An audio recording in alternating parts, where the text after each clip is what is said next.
হরে কৃষ্ণ, রাধে রাধে। জয়মিতা গভীর সংসারে তোমাদের সকলের সাথে চলে এসেছি আজকে একটা ব্লগেতে। আজ হচ্ছে শ্রাবণ মাসের শেষ সোমবার। তো এখানে আমি স্নান করে রেডি হয়ে নিচ্ছি পুজো করার জন্য। তো আজ আমি তোমাদের সাথে শেয়ার করবো শিব পুজো আমি কীভাবে করি। তো চলো দেখতে থাকো। প্রথমে আমি সূর্য ঠাকুরকে আরতি করে নিচ্ছি। এখন আমি শিবকে স্নানটা করাইনি, চলো দেখ।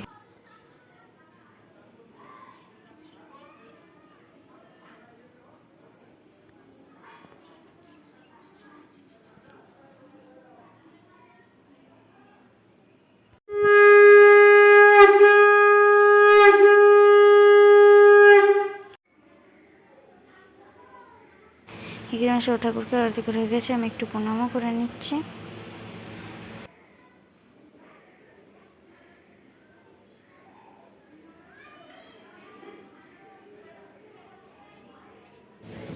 তো এখানে আমি গোপুসোনাদেরকে আরতি করে নিচ্ছি।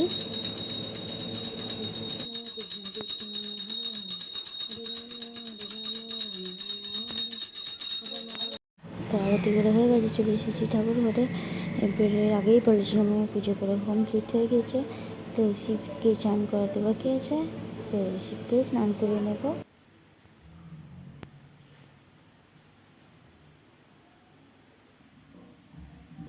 তো এখানে আমি সব কিছু রেডি করে নিয়েছি, এবারে শিবকে স্নান করাবো।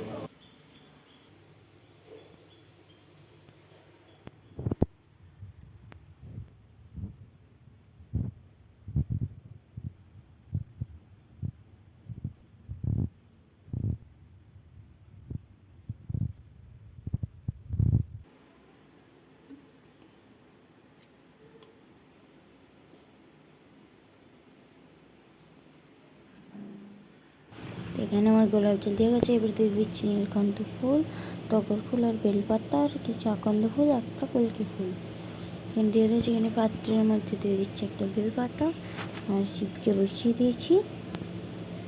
তো এবার একটা পাত্রে নিয়ে নিচ্ছি মধু, এরপর নিয়ে নেবো কিছুটা ঘি, এটাকে একটু মিশিয়ে নেব।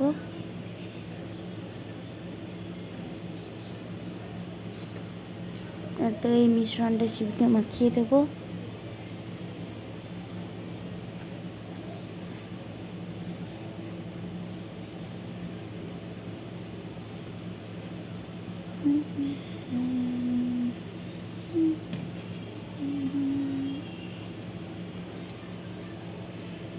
না, শিবকে ভালোভাবে মাখিয়ে নিয়েছি। এরপর জলটা দিয়ে ওম নমঃ শিবায় বলে স্নান করিয়ে দেবো। স্নান করানোর পরে দিয়ে দিচ্ছি একটু বেলপাতা, একটা ফুল আর একটা দিয়ে দেবো নীলকণ্ঠ ফুল। তারপর একটু জল দিয়ে স্নান করে দেবো। শিবকে স্নান করানো হয়ে গিয়েছে, বারবার একটু ভালো করে স্নান করিয়ে নিচ্ছে।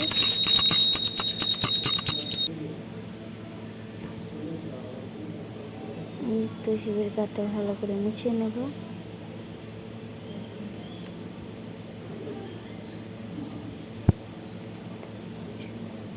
তারপর একটু চন্দন বেটে নেব আর শিবের কপালে একটা টিপ দিয়ে দেবো।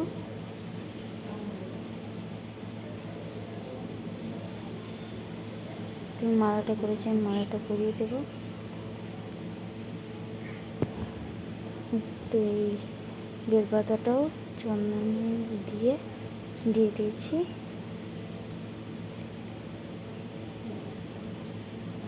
মালাটা তখন খুলে দিয়েছিলাম, কারণ এই সবজি মালাটা পরানো যাবে না, তার জন্য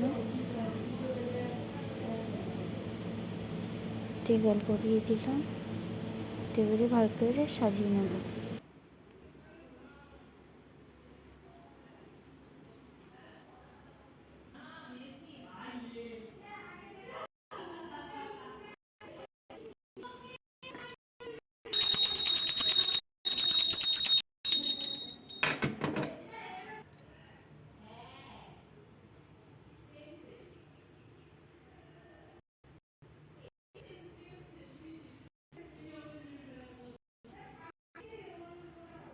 আমার সেদিনে গেছে, আমি ভোগ লাগিয়ে দিয়েছি।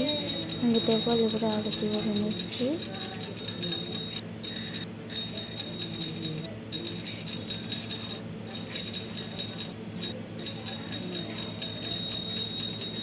সত্যি আরতি করে নেব। তো বন্ধুরা তোমাদের কাছে একটা অনুরোধ, তোমাকে ভিডিওটাকে স্কিপ করে দেখবে না। তো আমাদের ভিডিও যদি ভালো লাগে লাইক কমেন্ট শেয়ার করে পাশে থেকো। তো বন্ধুরা আজকের এই ভিডিওটা এই পর্যন্তই, টাটা।